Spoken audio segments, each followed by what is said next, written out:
You already know what time it is. It's your boy DJ Richie Skye back with some tea, interviews, recaps, and more. And be sure to check the links in the description of this video for trips, for books, one-on-one sessions, and more. Now let's get into the tea.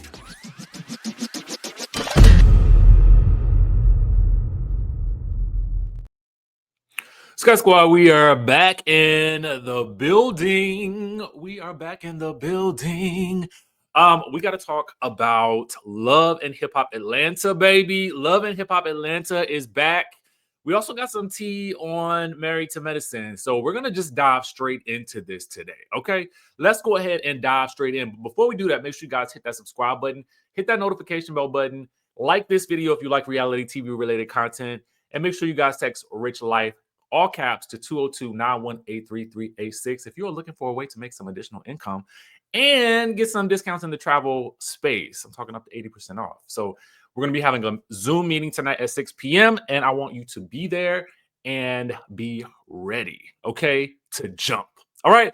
So with that being said, let's get into the tea of it all. It's about that Birkin, baby. It's about that Birkin. Dr. Heavenly does not understand how it is that Toya can spend $32,000 on a Birkin that she said that her son said was ugly. She said it was fugly, okay? But then don't donate any money at their fundraiser gala. And then she talks about how, really she likes to invest her money in assets that are going to bring her a return. And she don't really get how that's gonna yield her a return, but she gonna ease up off Toya or whatever like that. She says that she says, and I'm paraphrasing, that they had to beg Toya to donate $1,000, but she complained about it so much that Dr. Jackie ended up giving it back to her. Okay, that's what I got from a couple of clips that I pieced together. Also, you could check out Reality Entertainment TV. I will also place the link there for them as well as the Neighborhood Talks post. All right. So the tea is this. All right. Here is the tea, though. Toya claps back and she says, this girl is always lying for attention. If I would have known her as a child, I would have tried to give her the love she lacked. I'll bring my receipts and more to the reunion. I won't entertain a woman who's trying to hide her life secrets by creating drama with the cast. All right. She says, hashtag attention seeker, hashtag liar, liar, liar, pants on the fire. Okay. I was going to say this. I mean, post the receipts like Phaedra did. Post the receipts like Phaedra did. All right. So I'm going to flip to Reality Entertainment TV's post about it because you can see where Dr. Heavenly chimes back in. So let's take a look. And while we're doing that, I think we will, again, of course, revert back to what we know. This Phaedra face will never get old to me. So in this, you have Dr. Heavenly saying, well, bring the receipts then. She tags the real Dr. Jackie, said, you didn't pay a dime. Truth is truth. Okay?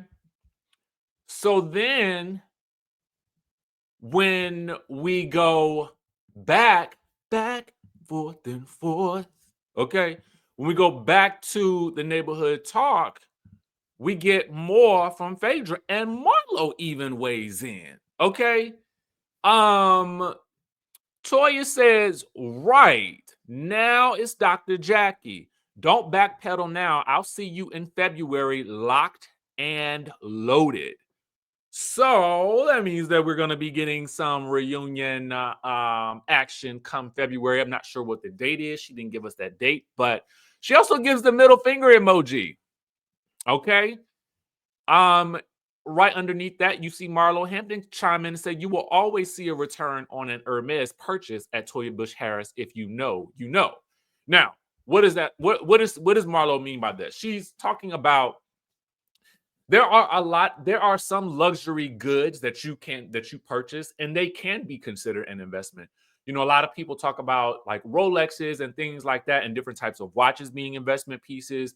There are also investment pieces that can be considered. Well, you can consider some of these purchases investments if they will retain their value, and then if you manage the upkeep, right? And depending on the retailer or the reseller, that could make a difference with how much money you make in the return of it all, right? Should you decide that you need to sell it for some money. Okay. So there is that. I want to know what the receipts are. Is the receipt a bank statement that you paid, or is it something else, some other type of communication? I mean, Toya's doing a smart play, I guess, and getting us amped for the reunion, as is Dr. Heavenly. I mean, all of them are doing the work right now, right? So I guess it just depends on who you believe at this point. Let us know what you guys think in the comment section down below.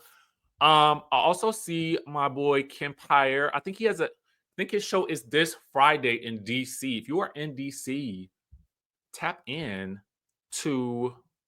Oh, Dr. Heavenly said it down here. Bring the receipts. The real Dr. Jackie said you didn't pay a dime. Tell the truth is the truth. It's right here. And y'all be sure to follow my boy Kempire and tap into his live show in DC. You do not want to miss it. He is freaking hilarious. Okay. Hilarious. It's a good time. It's good vibes. It's all fun. So definitely be in the building if you can. All right. So with that being said, let's get into our Love and Hip Hop recap. Okay. And I'm still making this face because we're talking about love and hip hop. What episode is this? This is season 12, episode 17, Keep Khan and Wagwan. It says tensions between Bambi and Scrappy reach a fever pitch and threaten to leave the group a man down for the unruly fest. Jock and Kendra meet with their pastor. Mama D ends up in the ER. Okay, so let's talk about the first thing first. To me, if I had to rate this episode on a scale of 1 to 10, I would actually give it a 9. I thought there was quite a bit of emotion in this episode. I mean, we got a lot of the emotion coming from Bambi and Scrappy. I felt like there were moments in this episode where I felt like I understood Bambi a bit more. I also ended up the dynamic between Bambi and Scrappy, I think, is a very complicated issue. There were moments where we did see some real emotion come, because here's the thing. In the last episode, we didn't really get a chance to recap it, although I did watch it. Amy Luciani revealed to the group, well, Carly and Amy kind of revealed to the group in London that Scrap has a baby on the way. Now, apparently this is with someone, let me put the alleged badge up here in case I just get the facts a little bit wrong, but I mean, I'm going off my memory. So, Scrappy allegedly had a threesome with, 2 girls, and one of them ends up pregnant.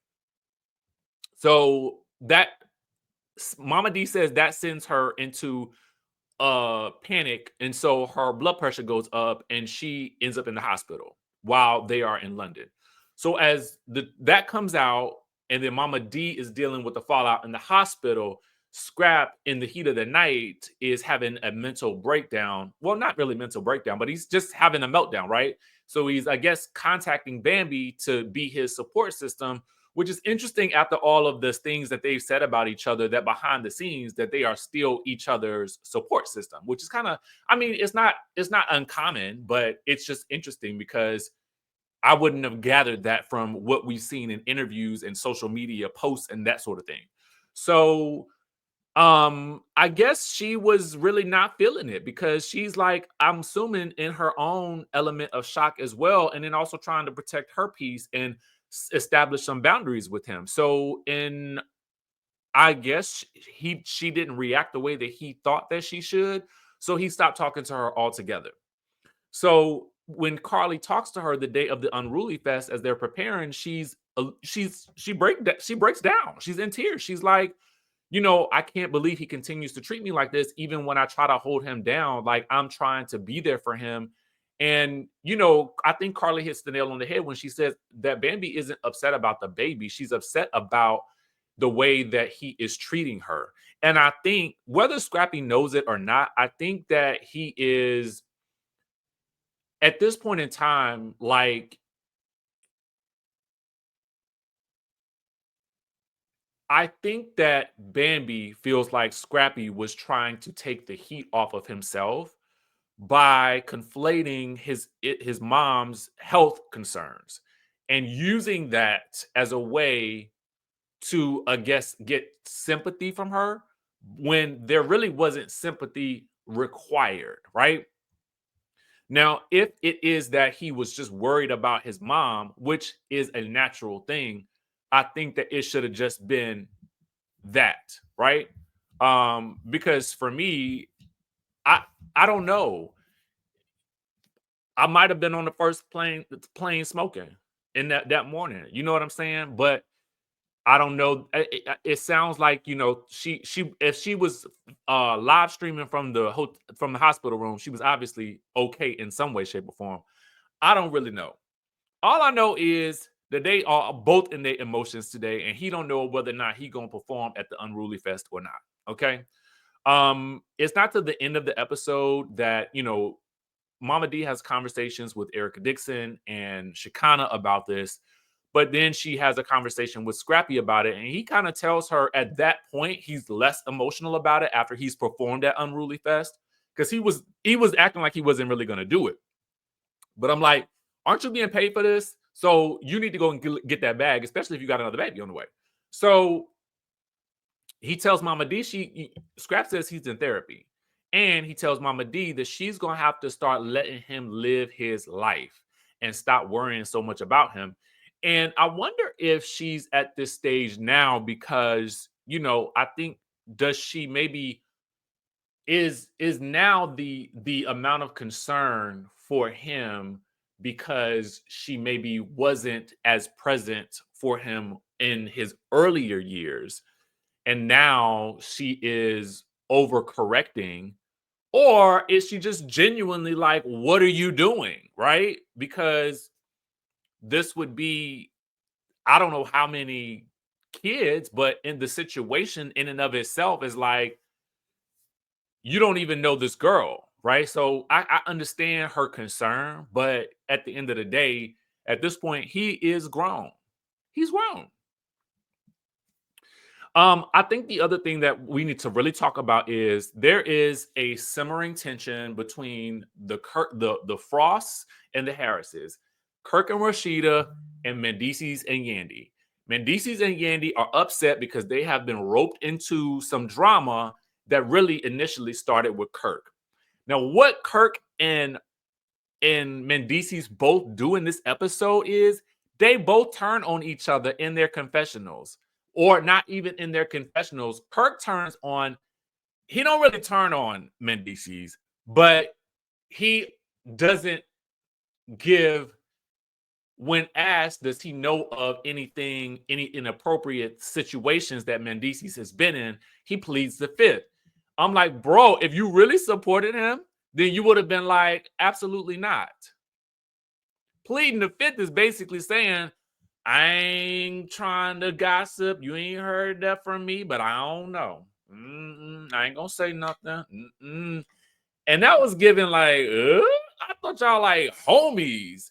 And then when Mendeecees is talking to young Jock, he says about, you know, he starts mocking Kirk, talking about, oh, I deleted my messages from Jasmine because I got mad at her. And he's like, Rashida still believing that? Like, oh, she really fell for that? And I'm like, the way they turned on each other behind each other's backs, it was insane. So when you see them come together with Yandy and Mendeecees as well as Rashida and Kirk, and they meet in the episode, Rashida claims she didn't know about the altercation because Kirk didn't tell her about the altercation that Yandy had with the Erica Racine girl and Jasmine. But there are two separate issues here. There is getting roped into the issues with Jasmine, but then there's a separate issue that the Erica Racine girl has brought up about Mendeecees. So because that's not been addressed, on either side, nothing really gets solved or resolved when the two couples meet. It's really just an establishment that Rashida didn't know that there was an altercation. Kirk knew, just didn't say nothing to her about it because he was still in the doghouse or just getting out of the doghouse. So I was just like, if y'all was looking for, nothing was resolved, but I was just like, they turned on each other real quick. Okay. In the blink of an eye. As soon as one was gone, the other one was like, I was like, wow. Okay. I would have, the way that Yandy describes their relationship, I would have expected something different. But it is a reality TV show, so maybe that was just making things interesting. I don't know. Jock and Kendra. Here's the thing: either ish or get off the pot. All right. I do agree with one thing. If you are going to, y'all are likely going to continue to have issues just because, just on the general purposes of the fact that you were on this show. So that's that. So either you're going to get a divorce because y'all cry about the divorce every season. That word is mentioned every season. And I feel like y'all going to keep calling it into your lives until it actually happens. So stop calling it into your life if you don't really want it, right? I don't think either one of these people want to be divorced from each other. But I do think that they use it and they weaponize it when they get into an argument. And I think that if you're going to do it or you're not. So stop saying it if you're not going to do it. If you're saying it, then just do it. But otherwise, all of this running around and doing crying divorce every time y'all have an argument, that's got to stop. And I do think that they should be in consultation with their pastor. I mean, that's probably the best place for them at this point. And I don't have nothing else to say about it because it begins to feel repetitive to have to talk about them going at it like this every season. Like, okay, like, are you going to divorce or not? I mean, I don't want to see them get divorced if they don't want to be divorced. But at the end of the day, it's like, stop saying it if you don't want to do it. So anyway, that's my thoughts on this week's episode of Love and Hip Hop. Make sure you guys subscribe to the channel, hit that notification bell button. And for those of you guys who are tapping into Rich Life, I will see you at 6 p.m. sharp, okay, on the Zoom. You will get the link when you tap into that text message, Rich Life, all caps, 202-918-3386. With that being said, I'll see you in the next video.